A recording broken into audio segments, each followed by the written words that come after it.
You have no idea how happy I am to see you unharmed. Unharmed? What are you doing here? Sansa's gotten pretty good at playing the game. When she sees Littlefinger, though, it's not about politics. It's not about trying to manipulate him or anything. He betrayed her in the worst possible way. And so in her mind, everything that happened after that, he's to blame for it. You freed me from the monsters who murdered my family. And you gave me to other monsters who murdered my family. You want me to beg for my life? I will.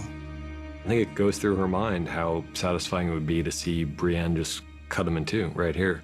But she doesn't, and that she doesn't is an interesting quality of Sansa's, that she's started to look a couple moves ahead, and she's started to think, is it possible this person will be more useful to me alive than dead? I didn't know the Tullys still had an army. My uncle, the Blackfish, has reformed it and retaken River Run. How'd you know that? It's funny because even as she's trying to make a clean break with Littlefinger, Sansa is showing us the ways in which Littlefinger has shaped her way of looking at the world. Ramsay received a raven before I escaped Winterfell. I mean, the decision not to tell Jon about the meeting with Littlefinger, not to tell Jon how she knows about the Blackfish. If she really trusted Jon and she really was coming at this as a clean, pure Stark, she would tell the truth to her brother and the person to whom she has real allegiance at this point. But for whatever reason, she holds back on that. And I think that shows that Littlefinger still has some kind of a hold on Sansa.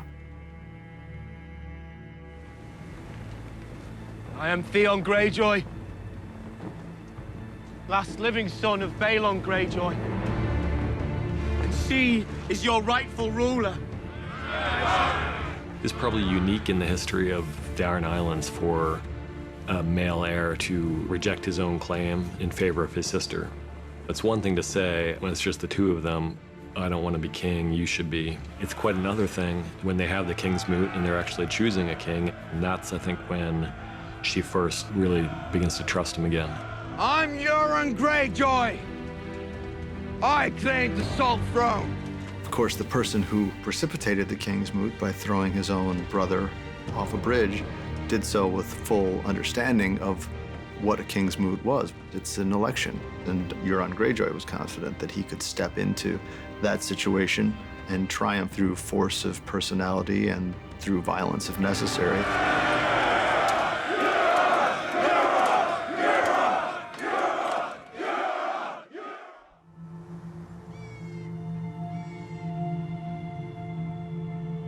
There are certain symbols and patterns that recur throughout the show.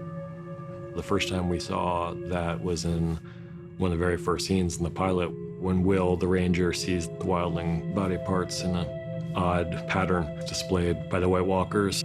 We see it again north of the wall with the dead horses displayed in a spiral pattern. And then you see it again here and learn where these patterns come from, that there are ancient symbols of the Children of the Forest used in their rituals, and the Children of the Forest created the White Walkers. The Night King, who's sort of the embodiment of absolute evil. What you're watching is the creation of this absolute evil. So the absolute evil isn't absolute after all. No one's innocent, really, in this world. And there is just something really beautifully right about the idea that the great nemesis of mankind were created to protect the children of the forest from mankind. The cave is a safe place. You know, it's like you're playing tag, and if your hand's on the wall, you're safe from whoever's it. And it is the Night King, and he can't access them as long as they're in there because of the magic that's protecting this cave. But Bran makes a mistake.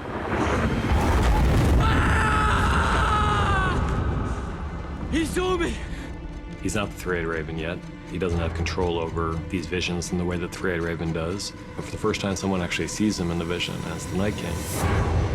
Which is part of the tragic mistake here, is that if the Three-Eyed Raven had been with him, things would have ended much differently. The time has come The time for what? for you to become me. But am I ready? No. As soon as the Three-Eyed Raven realizes there is no more time, he's got to try to upload all this knowledge into Bran. This is happening much, much more rapidly than he thought it was going to happen. And he doesn't really know what it all means. He doesn't know what to make of it all because it's happening under duress. Hold the door! Hold the door!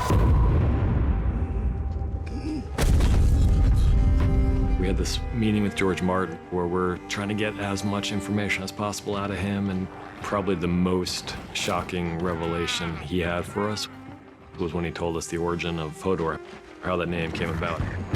I just remember Dan and I looking at each other when he said that and just being like, holy shit. Hold the door! Hold the door! Hold the door! Hold the door! It was just one of the saddest and most affecting things. Even sitting in a hotel room and having somebody tell you that this was going to happen in the abstract in some way, and that Hold the Door was the origin of the name Hodor.